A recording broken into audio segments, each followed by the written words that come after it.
First, we'll open the driver's side door. Right where the steering is, underneath the steering, there is a hood latch that needs to be pulled out. Once the latch is pulled, you will see the hood losing its grip. Right where the logo is, on top of the logo, there is a lever. Push the lever upwards and then lift up the hood. This is that lever that I was talking about. Press the lever upside and then lift up the hood. Once the hood is opened, on top of the battery is a location for engine air filter. We'll pull down the first bracket right there. Similar way, pull down the other bracket at the bottom. Once both the brackets are pulled down, notice this top cover right there, we would have to gently lift it upwards, and while holding it upside, we would have to slide it towards right side.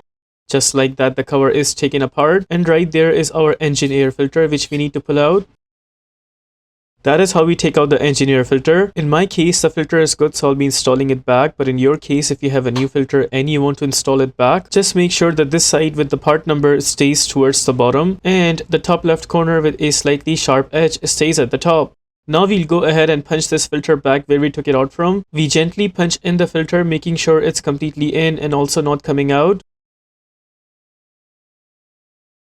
Seems like it is perfectly positioned in place. Now we'll go ahead and punch in the top cover. On the left side of the cover, notice there are two tabs. There is one tab right here and the other tab right there at the back.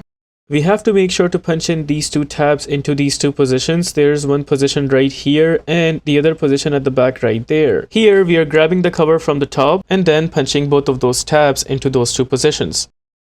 There it is, we got both of those tabs completely in. Here I'm zooming in to show you guys both of them are completely in position. Now we will press down the top cover and then punch in both the brackets one by one. Once both the brackets are in place, with that we are done with the replacement of engine air filter for this car. Now suppose you want to close the hood back, we'll need to bring down the hood up until the middle, and to close the hood properly, we will need to leave the hood from the middle with a slight push. If it still does not close the way we did, then you may have to push it from the top until it closes completely. If this video helps you in any way, please consider liking this video and subscribing to our channel.